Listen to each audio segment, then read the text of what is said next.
She is the oldest and loneliest sentinel of our planet.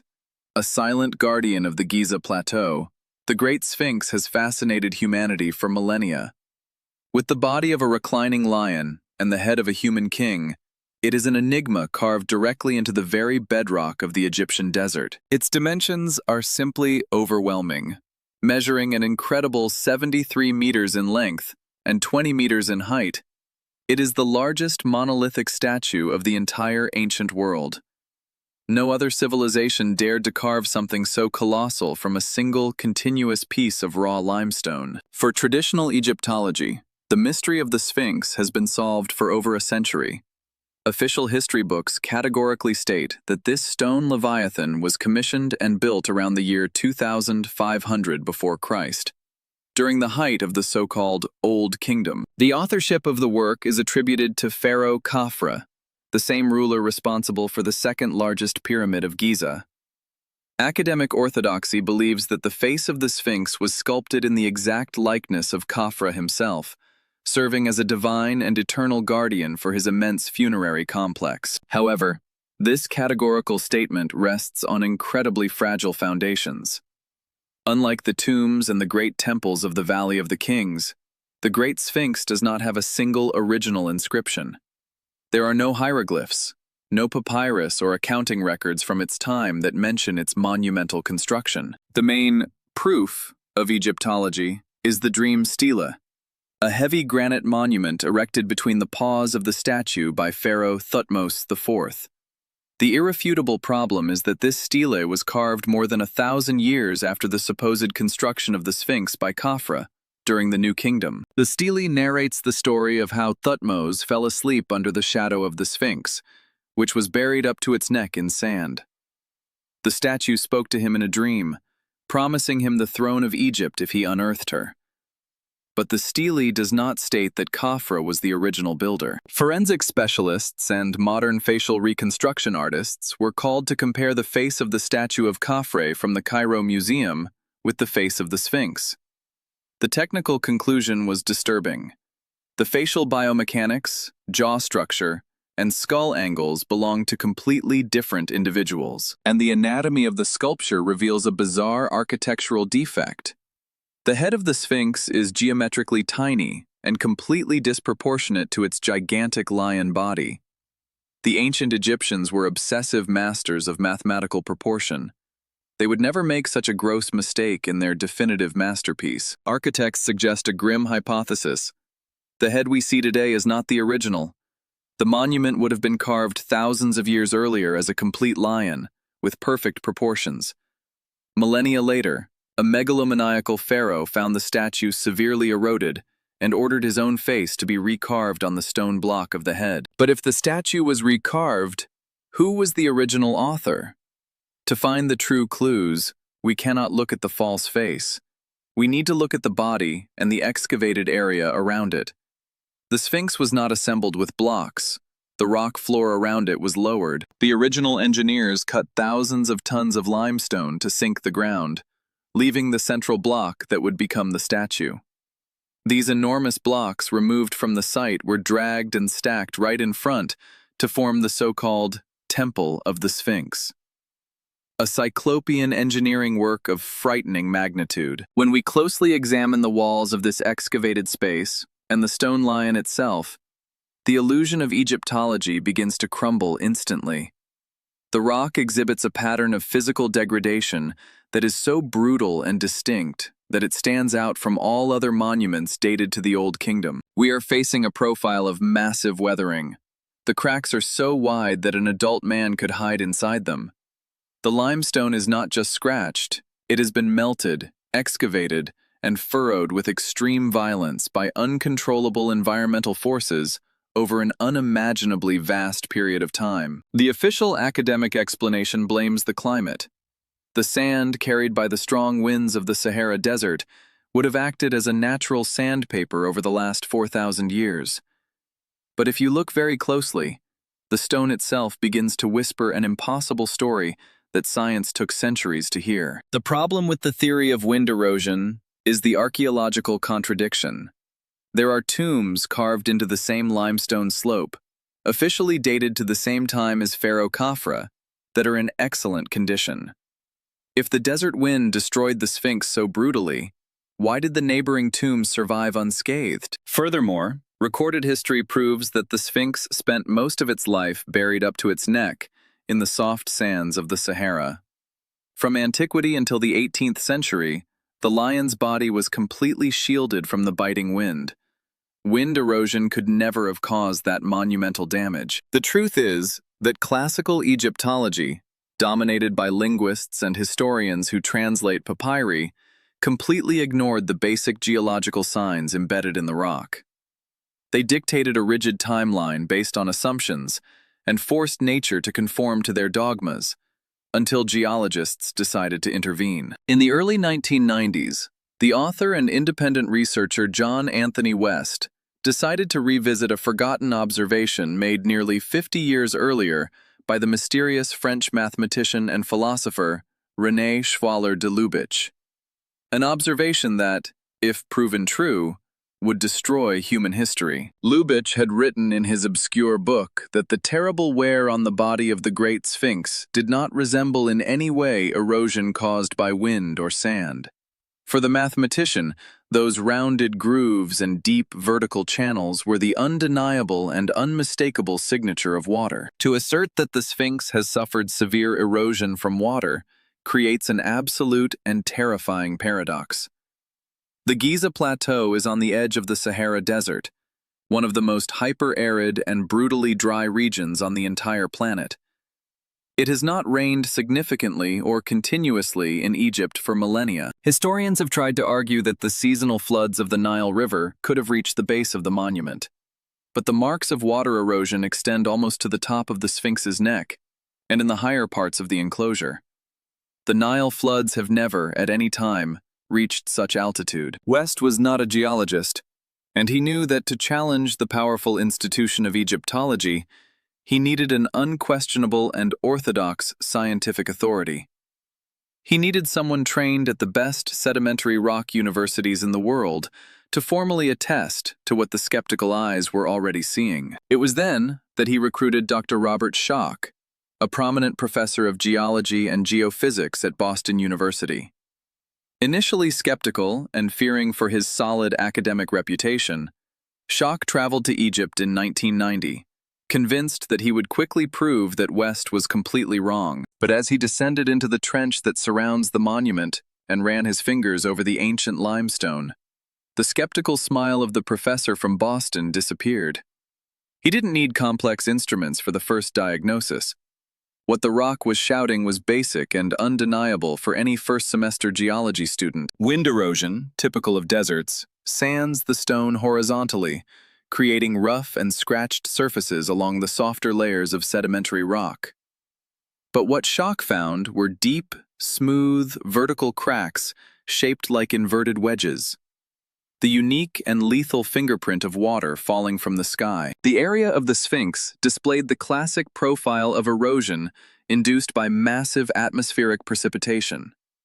Thousands and thousands of liters of torrential and continuous rain poured down on the Giza Plateau, flowing over the limestone soil like furious waterfalls, and carving those vertical channels directly into the bedrock and the back of the lion. The geophysical analysis confirmed the ultimate heresy. Since the Sahara completely dried up nearly 5,000 years ago, shortly after the official construction of the pyramids, this deluge, necessary to melt the stone, could only have occurred thousands of years before Pharaoh Khafre was even born, or before Egypt was founded. The results indicated that the colossal core of the Sphinx was exposed to the brutal elements during the rainy periods of the last millennium of the Ice Age. The rock witnessed floods and storms that classical humanity forgot to record, pushing the foundation of the monument into an abyss of dark and forbidden time. Schoch's finding initiated the largest academic war in the modern history of archaeology. Egyptology reacted with institutional fury. But the definitive answer to these scars would require the union of cutting-edge seismic technology and the revelation of invisible anomalies beneath the desert, which promised to detonate an atomic bomb in human history. The respected geophysicist from Boston, Dr. Robert Schoch, descended into the limestone trenches of Giza, and attested to what his own academic eyes did not want to believe. The ancient monument was not eroded by sandstorms, but rather violently battered by rain. The official archaeological community of Egypt panicked and relentlessly attacked Schoch's qualifications. Egyptologists claimed that soft haloclastic limestone reacts to the wind, creating these exact vertical fissures. But thousands of geologists around the world saw the images and silently agreed with Boston. That is, undeniably, erosion from water precipitation. The central problem is purely climatic. To generate rains capable of sculpting cracks of that caliber in solid limestone, the climate of Giza would have to be tropical or subtropical. The modern Sahara reached its hyper-arid phase long before the year 3000 BC, making any significant continuous precipitation unfeasible. To find the brutal climate pattern that the Sphinx stone demands, geology had to turn back the Earth's calendar by more than 5,000 years. During the end of the last ice age, around 10,000 years before Christ, northern Africa was not a dead desert. It was a lush savanna subject to unrelenting torrential storms. If the Sphinx has been exposed to centuries of torrential rain, it must have been built during the Neolithic subpluvial, a wet period that turned rocks into mud, swept away landscapes, and possibly swallowed native civilizations. This mathematical revelation threw the dating of classical Egyptology into a terrifying and dark temporal abyss. The revolt was widespread. Egyptologists argued that there is no archaeological evidence of pottery, metal tools, or complex tombs in Egypt dating back 8 or 10,000 years. How could a ghost civilization have built a statue the size of an ocean liner and disappeared without leaving urban traces? The geology rebels immediately pointed to Nabta Playa, located far to the south in the Egyptian desert. There lie monolithic stone circles, a true African Stonehenge used for complex stellar alignments. Official dating? Built around 7,000 years before Christ, long before the pharaohs and long before the pyramids. Nabta Playa provides absolute proof that highly advanced cultures with deep mathematical knowledge walked through Africa in very ancient times. If they could erect stone obelisks 9,000 years ago, the thesis that an even older culture excavated the rock of the Giza Plateau ceases to be fiction and becomes a lethal historical probability. Aware that the visual controversy of the cracks would never convince the bureaucrats, Dr. Schoch called upon Thomas Dobecki, a renowned American geophysicist and seismologist. Together, they decided to take the debate to a level invisible to the eyes. They were not going to look at the surface of the stone. They were going to scan and X-ray the very core of the Earth. The team conducted low-frequency seismic refraction tests throughout the monument area. By striking steel plates on the ground with heavy hammers, Dobecki sent high-density sound waves deep into the rock foundations. Sensitive sensors captured the speed at which the sound returned to the surface, reflecting off the stones. The basic physics of rocks is relentless. Sound travels much faster through hard, solid, and unexposed rock. But when the matrix stone is exposed to air, scorching sun, and pounding rain for too long, its interior slowly rots, creating invisible micropores. This drastically slows down the generated seismic waves. The results of the scanning of the Sphinx's enclosure astonished the seismologist. If the enclosure was excavated all at once by Pharaoh Khafra 4,500 years ago, the stone floor beneath the entire body of the statue should have aged and decayed at exactly the same rate, reflecting sound in a completely uniform manner. But the seismic reading revealed a glaring anomaly. The excavated floor at the front of the lion, near the head and front paws, showed a rock that was absurdly deeper and severely weathered compared to the excavated floor at the back of the white limestone statue. The underground decay beneath the front paws was almost 100% deeper than behind the tail. This is a mathematical impossibility unless the two sections of rock were exposed to the atmosphere and eroded at completely different historical times, separated by long millennia of violent wear. The seismic waves have proven, beyond any laboratory doubt, that the front part of the Sphinx is thousands of years older than the back part. The colossal statue was not carved all at once. But why would a previous civilization excavate only the front of a colossal lion in the midst of the darkness of time? The rebellious theory suggests that the original Sphinx consisted only of the head, with the face of a true giant lion, and the protruding shoulders, rising threateningly over the sands of a rainy Egypt, long before the pyramid builders existed. That colossal head watched the global flood for countless ages. Millennia later, when the climate dried up and Pharaoh Khafra took possession of the plateau, his engineers unearthed that lethargic and eroded monument. It was the megalomaniac pharaoh who ordered the excavation to continue to free the rest of the elongated body of the lion, and finally aggressively recast the face onto the worn and tiny head. The body is incredibly long and flattened, lacking the typical proportion of lions sculpted by the classical Egyptian gods. This bizarre anatomy makes total sense now. The engineers of Khafra had to follow the elongated shape of the exposed natural rock they encountered, extending the body far beyond what is aesthetically acceptable to take advantage of the massive stones. And geological physics has cast a curse on the other neighboring monuments. The Valley Temple, located directly across from the Sphinx, is made from the immense limestone blocks that were brutally extracted from the site to free up physical space. Incredible monolithic blocks weighing up to 200 tons stacked dry. Since the stones of the temple and the enclosure came from the same original hole, they necessarily share the same dark geological age. Shock demonstrated that the megalithic walls of these imposing frontal temples exhibit the exact same brutal marks of deep water erosion. The entire eastern zone of the Giza Plateau is a relic of the prehistoric flood era. The publication of these findings at the Geological Society of America convention in the early 90s generated a brutal academic hysteria. Geologists heavily supported the review, demanding the rewriting of textbooks.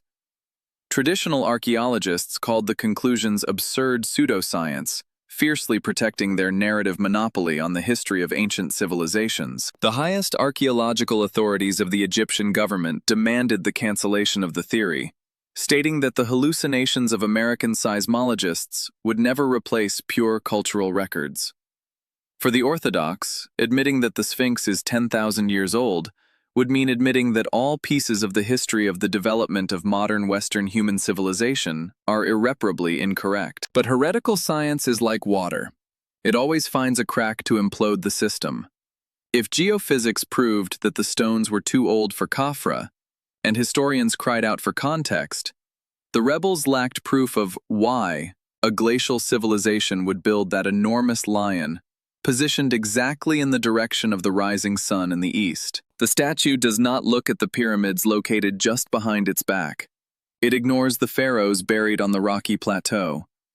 The relentless face of the sentinel gazes eternally and directly to true east, to the absolute cosmic point where the sun breaks the horizon line every year during the spring equinox. The ancients were masters in the dark art of archaeoastronomy. They connected the great boulders of the earth to the infinite movements of the night skies.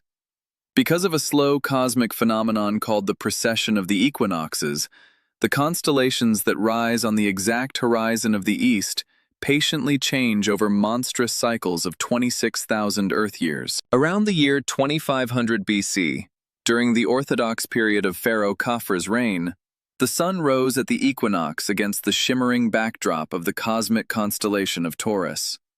The Sphinx's lion was blindly watching an immense celestial bull in the dark, something with no religious meaning in the grand solar mythology of Egypt. But if you take a modern astronomical supercomputer and rewind the sky over the Giza Plateau back to exactly 10,500 BC, a time fiercely indicated by the geology of Shock's flood geology, a spectacular, chilling, and perfectly planned event occurs before the ancient stone in the silence of the old desert. In that distant era forgotten by time, the Sphinx opened its immense limestone eyes to observe its own exact image, projected by the relentless cosmos.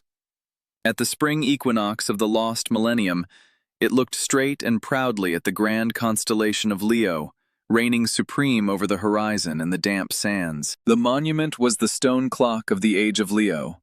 The geology of water found an exact, sublime, and irrefutable match in the unbreakable mathematics of the stars. This astronomical discovery completely paralyzed the skeptical community. But the heavens hide an even more terrifying secret than the very body of the torn lion conceals in its dark depths. If geology pushes the Sphinx forcefully into the abyss of the Ice Age, and astronomy perfectly aligns it with the forgotten cosmic dust lions, the impenetrable ground beneath the lion would reveal something overwhelming. Penetrating radars have confirmed the existence of hidden halls and cavities. Discover what the mysterious Chamber of Records is from now on. The marks of severe erosion on the limestone suggest that the Sphinx may have faced periods of torrential rains, opening a climatic window much older than the Old Kingdom. But the stone is not the only witness to this enigma. For some independent researchers, the Sphinx is not just a geological monument, but an astronomical marker. The ancient Egyptians thought of the world in celestial terms, obsessively aligning their architecture with the stars. And the Great Sphinx perfectly and eternally gazes towards true east. Due to a cosmic phenomenon called the precession of the equinoxes, the constellations that rise on the eastern horizon change over a cycle of 26,000 years. During the time of Pharaoh Khafra, the Sphinx was looking at the constellation of Taurus, but its shape tells another story. If we use astronomical models to take the sky of Giza back to approximately 10,500 years before Christ, we find a poetic alignment. At the spring equinox of that distant era, the stone lion would be looking directly at the birth of the constellation Leo. A perfect symmetry between earth and sky. This date coincides exactly with the rainy period suggested by the rebellious geologists, right after the end of the last ice age. For the proponents of this theory, the Sphinx would be a stone clock, marking a time of brutal climatic transition in the history of the planet. But this is just a fascinating hypothesis. What took the debate out of the realm of stars and brought it back to hard science was the use of modern technology. In the early 90s, seismologists installed ground-penetrating radars around the Sphinx to map the underground without the need for destructive excavation. The goal was to measure the underground wear of the rock, but the radars picked up something unexpected. Exactly beneath the right paw of the statue, dozens of meters deep, the equipment recorded massive acoustic anomalies. It was neither solid rock nor loose sand. They were empty spaces. The most intriguing aspect for seismologists was not the existence of cavities, as natural limestone often contains caves. What caught their attention was the geometry of these readings. The graphs suggested cavities with surprisingly regular angles, raising the suspicion that they could be excavated chambers rather than natural fissures. It was at that very moment that science dangerously collided with mythology. Decades before these scans, the famous American medium Edgar Cayce had prophesied that an ancient civilization hid a hall of records right beneath the paw of the Sphinx. The seismic radar accidentally resurrected the legend. The global press united geophysical data with mystical stories, creating a media storm. The narrative that the Sphinx held the secrets of Atlantis dominated the documentaries of the time. But mixing science with mysticism came at a high price. The credibility of academic research was severely attacked. The archaeological authorities of Egypt reacted strongly, arguing that the seismic data were interpretative and that the esoteric legends disrespected Egyptological rigor. They blocked new tests and prohibited any exploratory drilling under the statue's paws. The site was sealed to protect the heritage. For conspiracy theorists, the ban was seen as a deliberate cover-up of the truth. But for traditional archaeology, it was a vital preservation measure. Millennia-old monuments cannot be drilled based on radar anomalies that often turn out to be just pockets of water or natural stone faults. With the excavations blocked, the scientific focus returned to the visible body of the Sphinx. And it is here that the thesis of a single age begins to crumble. If we look closely, the statue is a true palimpsest, a stone document that has been rewritten, repaired, and altered repeatedly. Kings of the New Empire, Middle Empire, and even the Romans made restorations to the monument. When a work requires so many repairs over millennia, its true age is hidden beneath layers of interventions. Each restoration block erased part of the original signature of erosion. And this leads us to the most troubling mystery of all, the face. The proportion of the head to the body of the lion is visibly wrong.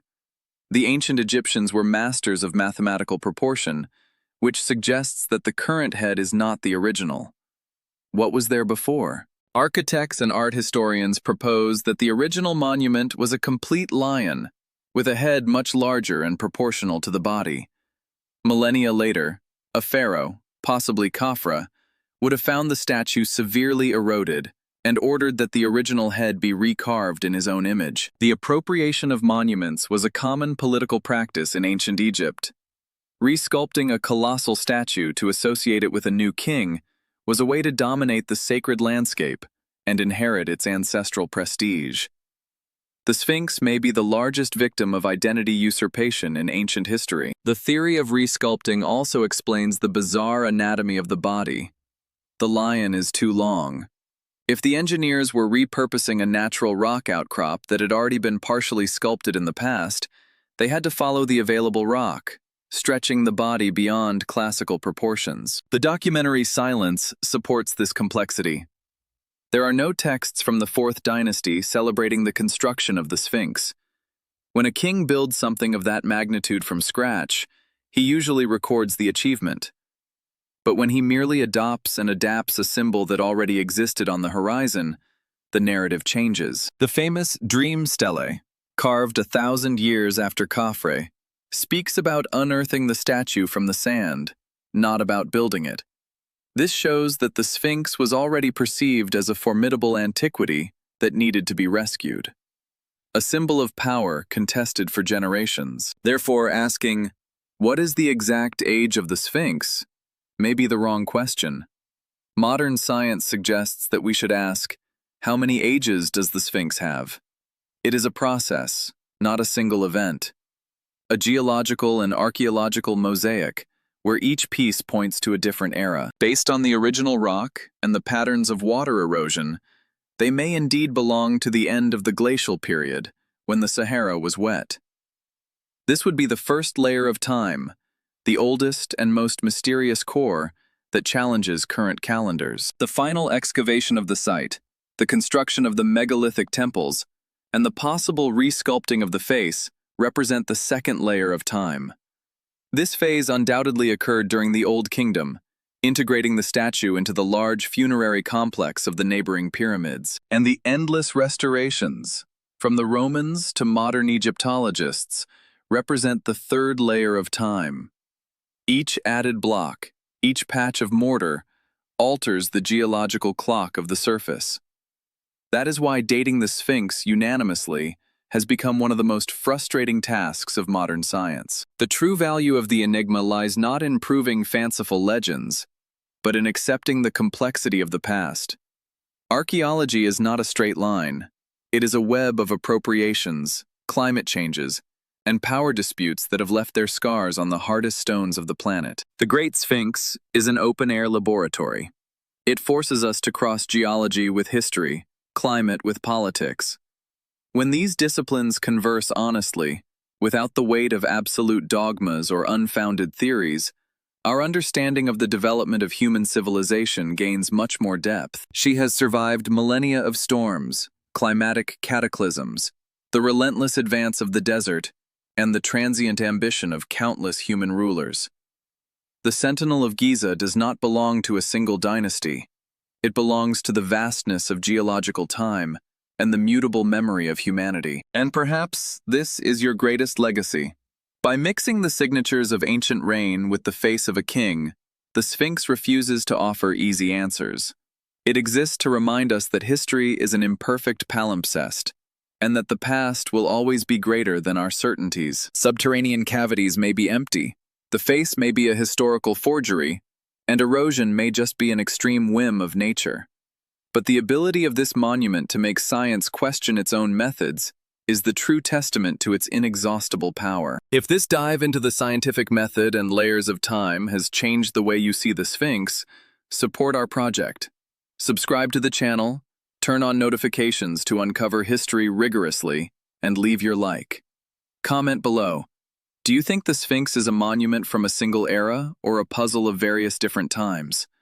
The past remains alive in the stones, and our journey is just beginning. Until the next mystery, follow us.